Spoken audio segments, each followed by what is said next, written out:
Hello and welcome to the online sessions for Kids Heaven Public School. My dear grade 11 students, this is for your chapter number 4, Problem Solving, from your NCERT book of Computer Science. We began the 4th chapter, Problem Solving. We defined what a problem is. We checked out the steps used in problem solving. We studied about algorithms, the types of algorithms. We also checked some problems, some mathematical problems, how to design an algorithm, how to represent one in a flowchart, in a pseudocode, okay, and the rest. So today basically we will have a summary of this chapter. This is for you to understand the chapter in a better way, and if you do have a question, it's for you to forward the question so that your confusions will be cleared. So let us look at the summary now.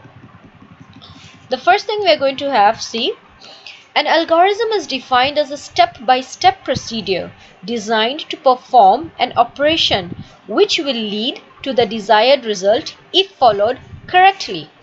Now algorithm जो हमने कहा था, ठीक है, it is a step-by-step procedure. हम एक problem को सबसे पहले स्टेप बाय स्टेप उस प्रॉब्लम के सॉल्यूशन लिखना शुरू करेंगे, ठीक है. वो जो हम सॉल्यूशंस लिखेंगे उसमें स्टेप्स होने ज़रूरी होते हैं ताकि हमें पता चल सके कि सबसे पहले क्या करना है, उसके बाद कौन सा स्टेप लेना है, उसके बाद क्या अप्लाई करना है, ठीक है. सो जो एल्गोरिज्म होता है वो एक स्टेप बाय स्टेप प्रोसेस होता है और ये जो इससे रिजल्ट जो मिलेगा उससे हम कोडिंग्स बनाते हैं अपनी, जिससे कि आगे एक सॉफ्टवेयर डेवलप होता है. सो जो पहला स्टेप होता है एक प्रॉब्लम सॉल्व करने में वो होता है एक एल्गोरिज्म डिज़ाइन करना, ठीक है. Algorithms have a definite beginning and a definite end and a finite number of steps. अब algorithms जो होते हैं उनकी जो starting and ending होती है वो fixed होती है, okay.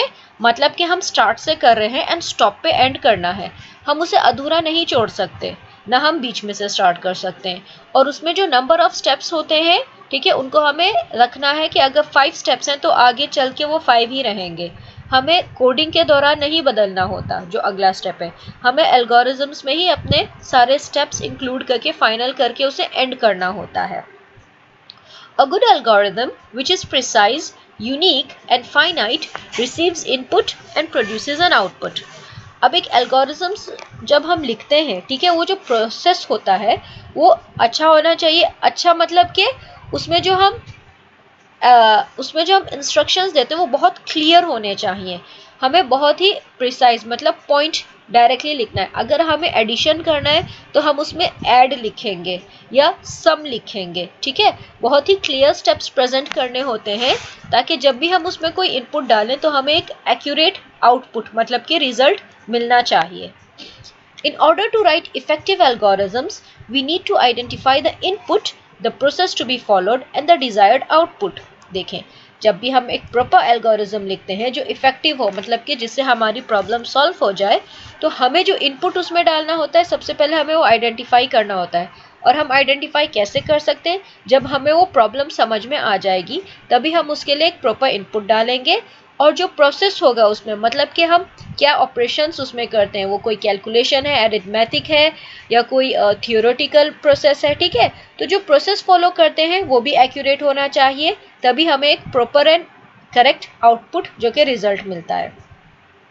A flowchart is a type of diagram that represents the algorithm graphically using boxes of various kinds in an order connected by arrows. Flowchart एक टाइप का एल्गोरिज्म है, ठीक है, रिप्रेजेंट जो करता है एल्गोरिज्म को. उसमें हम बॉक्सेस यूज़ करते हैं. एज आई टोल्ड यू कि हम जो स्टार्ट एंड स्टॉप का, ठीक है, वो हमारे बॉक्सेस सेम होते हैं, स्टार्टिंग का एंड एंडिंग का. उसके बाद जो हमारे उसमें ऑपरेशंस होते हैं उनका एक डायमंड शेप का बॉक्स होता है एंड इन सबको हम एरोज से कनेक्ट करते हैं, ठीक है. डिसीजन मेकिंग होती है. फ्लोचार्ट जो होता है वो एल्गोरिज्म रिप्रेजेंट करने का पहला तरीका होता है. दूसरा तरीका होता है pseudocode, okay. An algorithm where all the steps are executed one after the other is said to execute in sequence. Sequence क्या होता है? Sequence is when we follow a trend. जब हम एक मेथड फॉलो करते हैं. सो एक एल्गोरिज्म में जहाँ सारे स्टेप्स एक के बाद एक ऑपरेट करते हैं या उनको हम एग्जीक्यूट करते हैं, मतलब कि हम उन्हें रन करते हैं, मतलब कि वो सीक्वेंस होता है, ठीक है. देन आता है decision making. Decision making involves selection of one of the alternatives based on an outcome of a condition. अब देखिए डिसीजन मेकिंग क्या होता है, मतलब कि हमारा जो एक फाइनल आउटपुट होता है उससे पहले हम क्या डिसाइड करते हैं अपने एल्गोरिज्म में, ताकि हमारा जो आउटकम होता है, रिजल्ट होता है, वो एक्यूरेट हो. फॉर एग्जाम्पल, जब हमें कोई एडिशन का, एरिथमेटिक एडिशन का सवाल दिया जाता है 2 + 2 एंड हमें सम कहा है, find the sum of 2 numbers. ठीक है, अब सम से हमें पता चलता है कि हमें एडिशन करना है. सो हमारा जो डिसीजन मेकिंग का सिंबल होगा उसमें हम लिखेंगे ऐड. ओके, तो जब हम ऐड लिखेंगे तभी हमें पता चलेगा कि यस, इस एल्गोरिज्म में हमें 2 नंबर्स का सम निकालना है. सो डिसीजन मेकिंग जो होता है वो ज़रूरी होता है प्रॉपर यूज़ करना, ताकि हमारा जो आउटकम होता है वो करेक्ट आए. An algorithm may have a certain set of steps which are repeating for a finite number of times. Such an algorithm is said to be iterative. अब ये वर्ड है iterative, इसे iterative भी पढ़ा जाता है. ठीक है, iterative, iterative, they both mean the same thing. इसका मीनिंग होता है रिपीट. आइट्रेशन का मतलब होता है रिपीटेशन. सो किसी भी एल्गोरिज्म में कुछ स्टेप्स होते हैं जिनको हम बार बार रिपीट करते हैं. फॉर एग्जाम्पल, अगर ये कहा जाता है कि ऐड द ऑड नंबर्स या even numbers one in a sequence, मतलब हमें 1 से 20 तक ऑड नंबर्स ऐड करने हैं. तो जो उनकी लिस्ट हम बनाएंगे ऑड नंबर्स की, उसमें क्या करेंगे, हम स्टेप 1 लिखेंगे, पहला odd number we can write 1. Odd numbers क्या होते हैं, जो 2 से डिविजिबल नहीं होते. अगर हम 2 से डिवाइड करते हैं तो उनमें रिमाइंडर आता है. सो हमें एक एल्गोरिज्म लिखना है जिसमें हमें लिस्ट बनानी है ऑड नंबर्स की 1 से 20 तक. सो ऑड नंबर में क्या हम ऐड कर सकते हैं, जो 1 by 1 लिस्ट बन जाए. सो हम पहला लिखते हैं 1 के बाद हम 2 ऐड कर देंगे, वो हो जाएगा 3 के बाद 2 ऐड कर दो, वो हो जाएगा 5 के बाद 2 ऐड करो, वो हो जाएगा 7. So 1, 3, 5, 7, 9, 11, 13, 15, 17, 19, ये हमारे ऑड नंबर्स हैं और इन सभी में 2 ऐड किया जा रहा है. सो हम अपने एल्गोरिज्म में लिख सकते हैं +2 +2 +2 +2. सो इस तरह से रिपीटेशन हो रहा है. Okay, so this is what we call iteration, iterative. There can be more than one approach to solve a problem and hence we can have more than one algorithm for a particular problem. अब problems जो होती हैं, ठीक है, उन्हें solve करने के अलग अलग मेथड्स होते हैं. कुछ मेथड्स बड़े लंबे होते हैं, कुछ मेथड्स शॉर्ट होते हैं. काफ़ी चॉइसेस होती हैं, हम अलग अलग एल्गोरिजम्स बना सकते हैं. ठीक है, सो ये फिक्स्ड नहीं होता कि एक प्रॉब्लम के लिए एक ही एल्गोरिज्म हो. नहीं, अलग अलग मेथड्स यूज़ कर सकते हैं. ठीक है, एंडिंग में हम डिसाइड कर सकते हैं. जो let me tell you, the choice of algorithm should be made on the basis of time and space complexity.